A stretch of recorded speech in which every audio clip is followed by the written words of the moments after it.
नाज़रीन अस्सलाम वालेकुम। दो टोक के नए शो के साथ मैं हूं इब्राहिम राजा। इरफान हाशमी साहब एक दिन की मसरूफियत के बायस आज के प्रोग्राम में शरीक नहीं हो सकेंगे। कल सुबह के प्रोग्राम में इंशाअल्लाह इरफान हाशमी साहब हमारे साथ इसी प्रोग्राम में मौजूद होंगे। आज हम आपको army chief general Asim Munir के एक हसास फैसले, इमरान खान साहब की गिरफ्तारी के लिए किए गए एक घिनौने ऑपरेशन और चीफ जस्टिस साहब के हुक्मनामे के मुतालिक तीन बड़ी खबरों की अंदरूनी कहानी सुनाएंगे। सबसे पहले आपको एक जनरल के मुतालिक बताते हैं कि ये जनरल असल में कौन है, यानी जनरल रिटायर्ड नजीर अहमद असल में कौन है जिन्हें चेयरमैन नैब तैनात किया गया है। जनरल नजीर अहमद इससे पहले अमेरिका में पाकिस्तान के मिलिट्री अत्ताशी रह चुके हैं। इसके साथ साथ यही जनरल नेशनल डिफेंस यूनिवर्सिटी के सदर भी रह चुके हैं, यानी इस्लामाबाद की वो एनडी यूनिवर्सिटी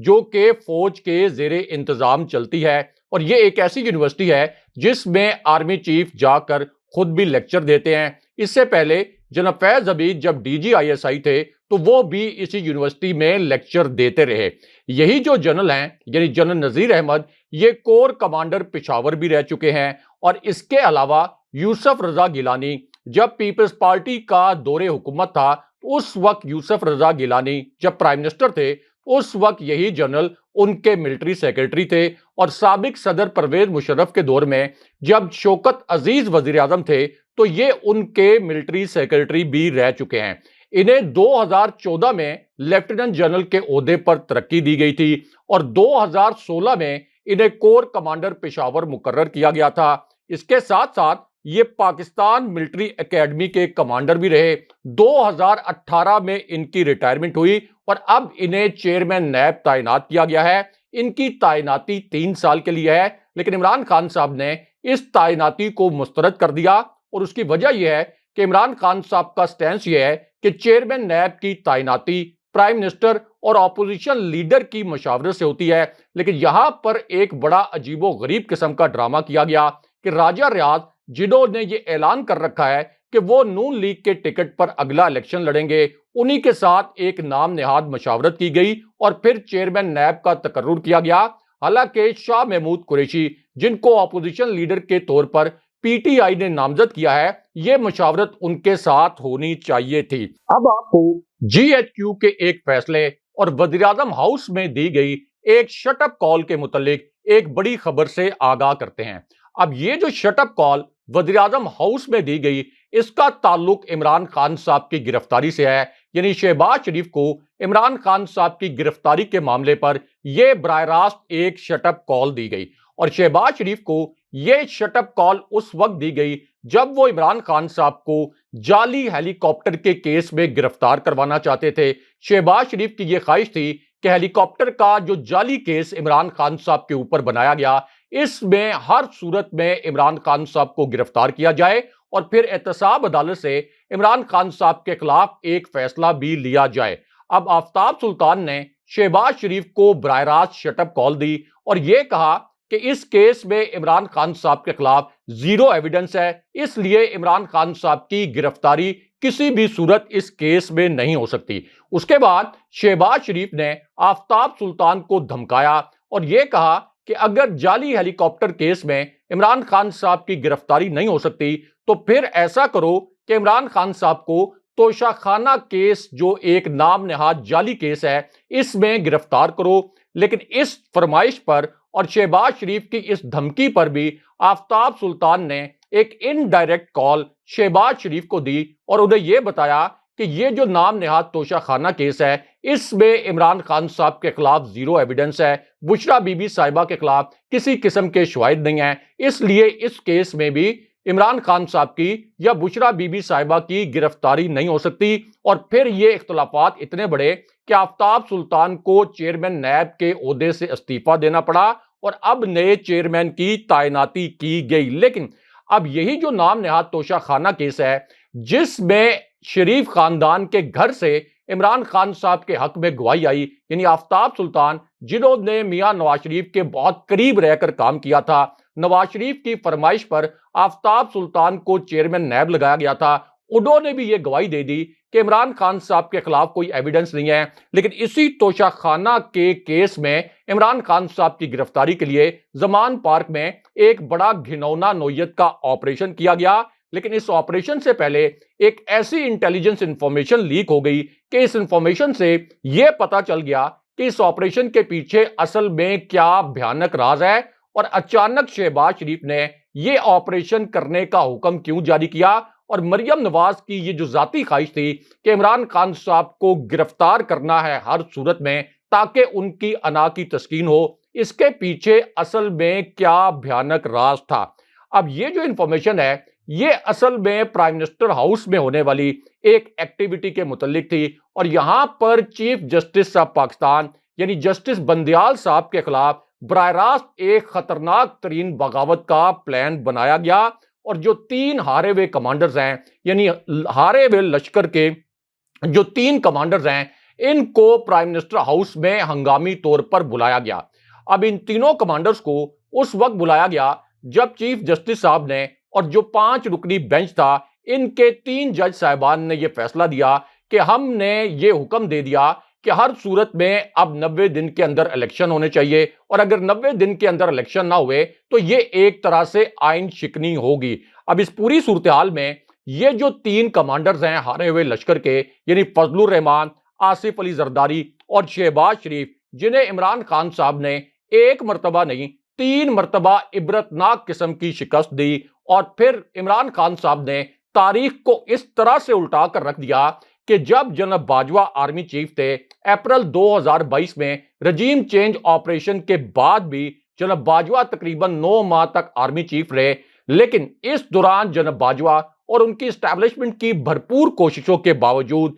इमरान खान साहब के खिलाफ या उनके साथियों के खिलाफ माली करप्शन का कोई स्कैंडल नहीं निकाला जा सका और अगर तोशाखाना केस में कोई जान होती तो उस वक्त जनरल बाजवा की एस्टैब्लिशमेंट इस केस में इमरान खान साहब के खिलाफ या बुशरा बीबी साहिबा के खिलाफ कोई ना कोई एविडेंस निकाल लेते, लेकिन इमरान खान साहब ने ये जो पूरी तारीख है इसको बदल कर रख दिया। जनरल बाजवा ने जिस तरह से पीडीएम को सपोर्ट किया, इलेक्शन कमीशन जिस तरह से पीडीएम की कठपुतली बना हुआ था, तो इमरान खान साहब ने 2 जो जिमनी इलेक्शन है इनमें 2/3 मार्जिन से ज्यादा अक्सरियत से पीडीएम को इबरतनाक शिकस्त से 2-4 कर दिया। अब इसी वजह से ये जो 3 हारे हुए कमांडर हैं, हारे हुए लश्करों के कमांडर, ये प्राइम मिनिस्टर हाउस में इकट्ठे हुए और यहां पर इन्होंने चीफ जस्टिस साहब के खिलाफ एक बहुत बड़ी बगावत प्लान की। यह बगावत इसलिए प्लान की गई कि इनको पता था कि अब इमरान खान साहब के खिलाफ हम इंतखाबी मैदान में किसी सूरत कामयाब नहीं हो सकते। 80% अवाम इस वक्त इमरान खान साहब के साथ खड़े हैं, इसलिए यहां प्लान यह बनाया गया कि एक तरफ तो मरियम नवाज को इस्तेमाल किया जाएगा, चीफ जस्टिस साहब और सुप्रीम कोर्ट के जज साहिबान के खिलाफ ट्विटर पर बड़ी गलीज किस्म की कैंपेन चलाई जाएगी और फिर बराह रास्त चीफ जस्टिस साहब का जो हुक्म है यानी इलेक्शन करवाने का, इसको हम रद्द करेंगे। हम साफ जाकर जवाब देंगे इलेक्शन कमीशन की जानिब से भी और वजारत दाखिला और वजारत खजाना की जानिब से भी सुप्रीम कोर्ट में कि हम ये इलेक्शन नहीं करवा सकते। यानी इलेक्शन कमीशन और चीफ इलेक्शन कमिश्नर जो मरियम नवाज के जाती गुलाम हैं, जो मरियम नवाज के हाथों कठपुतली बने हुए हैं, ये सुप्रीम कोर्ट में जाकर हाथ बांध कर खड़े हो जाएंगे कि देखें हमने तो इलेक्शन की तारीख का ऐलान कर दिया लेकिन हमारे पास फंड्स मौजूद नहीं है, हमारे पास सिक्योरिटी मौजूद नहीं है, इसलिए हम ये इलेक्शन नहीं करवाएंगे। लेकिन उसके बाद ये जो पूरी बाजी है ये एक बड़ी खास वजह से उलट कर रह गई और ये बाजी इस तरह से उल्टी कि शहबाज शरीफ ने अपने कानूनी मुशीरों का जो इजलास बुलाया उनसे यह पूछा कि अगर हम चीफ जस्टिस साहब का हुक्म नहीं मानेंगे, अगर हम इलेक्शन 90 दिन के अंदर नहीं करवाते तो फिर क्या होगा। अब इस पर शहबाज शरीफ के जो कानूनी मुशीर हैं उन्होंने शहबाज शरीफ को यह बताया कि अगर आपने ये इलेक्शन ना करवाया, हमने सुप्रीम कोर्ट की पल्स चेक कर लिया है, अगर आपने ये इलेक्शन ना करवाया तो ये बराह रास्त तौहीन अदालत आप पर भी लग सकती है। चीफ जस्टिस साहब और सुप्रीम कोर्ट के जिन 2 जज साहिबान ने 90 दिन में इलेक्शन करवाने का फैसला दिया है ये मैनेज नहीं हो पा रहे, यानी इनको किसी भी तरीके से हम मैनेज नहीं कर सकते। ये नहीं हो सकता कि हम इनका फैसला तब्दील करवा दें और शहबाज शरीफ पर तौहीन अदालत लग जाएगी। अब इसके बाद फिर इमरान खान साहब की गिरफ्तारी के लिए एक प्लान बनाया गया। इमरान खान साहब की गिरफ्तारी के लिए ऑपरेशन किया गया, क्योंकि इनको पता चल गया था कि अब इलेक्शन भी करवाने पड़ेंगे और इमरान खान साहब के हाथों हम 2/3 नहीं बल्कि 3/4 अक्सरियत से इबरतनाक शिकस्त से दो चार हो जाएंगे। लेकिन उसके बाद मरियम नवाज ने एक ऐसा ब्लंडर कर दिया, एक ऐसा अजीबोगरीब किस्म का इकदाम कर दिया, जिससे उन्होंने अपने पापा जान यानी अपने अब्बू जान का एक खतरनाक किस्म का राज खोल दिया। और अब मरियम नवाज का सोशल मीडिया पर एक बहुत बड़ा मजाक बना हुआ है। अब मरियम नवाज ने एक ट्वीट कर दिया कि लीडर वो होता है जो के फ्रंट से लीड करता है, यानी अपनी जानिब से इमरान खान साहब पर तनकीद की और यह कहा कि लीडर वो होता है जो फरार नहीं होता। अब यहां पर मरियम नवाज के खिलाफ बड़े अजीबो गरीब किस्म के और मजाया मीम्स बनना शुरू हो गए कि मियां नवाज शरीफ तो पाकिस्तान से फरार हैं, मियां नवाज शरीफ यहां से दवाई लेने के लिए गए थे और आज तक वापस पाकिस्तान नहीं आए। तो असल में तो भगोड़े का अगर कुछ स्टेटस दिया जा सकता है तो वो मियां नवाज शरीफ को दिया जा सकता है। और दूसरी जानिब नवाज शरीफ के जो एक फ्रंटमैन हैं यानी नासिर भट्ट, जिनके जरिए मरियम नवाज ने जजों की वीडियोस बनवाई थी ताकि उनको ब्लैकमेल किया जा सके, उन्होंने भी एक बहुत बड़ा ब्लंडर कर दिया। और उनका ब्लंडर यह था कि उन्होंने हमजा शहबाज की फरार की एक तस्वीर लगा दी, एक ट्वीट कर दिया। इसमें हमजा शहबाज को एक सीढ़ी के जरिए अपने घर से फरार होते हुए देखा जा सकता है जब उन पर नैब ने छापा मारा था। और उसके बाद फिर नासिर भट्ट के खिलाफ भी मजाया मीम्स का एक बहुत बड़ा तूफान आ गया। लेकिन इसके बाद फिर इमरान खान साहब के खिलाफ एक बड़ा ऑपरेशन शुरू कर दिया गया। अब इस ऑपरेशन से पहले हैरानकुन तौर पर आईजी इस्लामाबाद ने टीवी चैनल्स पर बीपर देने शुरू कर दिए कि हम इमरान खान साहब को हर सूरत में गिरफ्तार करेंगे। हालांकि आईजी साहिबान कभी भी इस तरह टीवी चैनल्स पर इंटरव्यू नहीं देते, लेकिन यहां पर आईजी इस्लामाबाद ने जानबूझकर टीवी चैनल्स पर बीपर देने शुरू कर दिए। इससे अंदाजा लगाया जा सकता है कि यह किस किस्म का एक घिनौना प्लान था। और फिर आईजी ने यह भी कहा कि हम इमरान खान साहब को गिरफ्तार करके मोटरवे के जरिए इस्लामाबाद लाएंगे।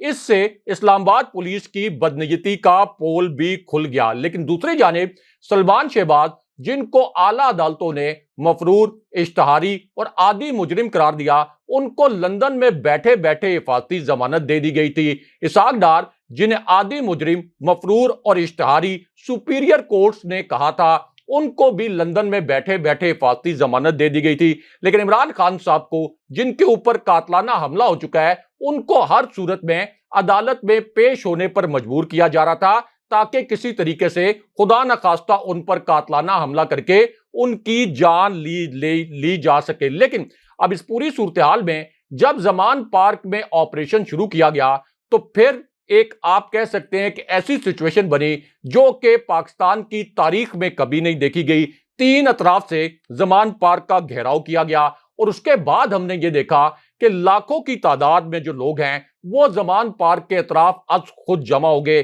कोई किसी किस्म की उस वक्त तक कॉल नहीं दी गई थी, लेकिन उसके बावजूद जो लाखों की तादाद में आम लोग और पीटीआई के कारकुन हैं, इन्होंने जमान पार्क को अपने हिफाजती हिसार में ले लिया और वहां से एक बड़ी ही आप कह सकते हैं कि अलग किस्म की वीडियो भी वायरल हुई, जिसमें कुव्वते गोयाई से महरूम एक नौजवान पुलिस के जो जत्थे थे वहां पर उनके सामने खड़ा हो गया और उसने ये कहा, अपने इशारों से ये जेस्चर दिया कि इमरान खान साहब की गिरफ्तारी के लिए आपको मेरी लाश के ऊपर से गुजरना पड़ेगा। अब इस पूरी सिचुएशन में इमरान खान साहब ने वहां जो खिताब किया उसमें खान साहब ने कहा कि मैं चीफ जस्टिस साहब को खत लिख रहा हूं कि मेरी जान लेने की कोशिश की जा रही है, मुझे रास्ते से हटाने के लिए मेरे कत्ल का एक प्लान बनाया गया है और मेरे खिलाफ तोशाखाना जो केस है इसकी समाअत टीवी पर नशर की जाए ताकि पूरे पाकिस्तान को पता चले कि मेरे खिलाफ किसी किस्म का एविडेंस नहीं है और अगर मेरे खिलाफ कुछ सबूत होंगे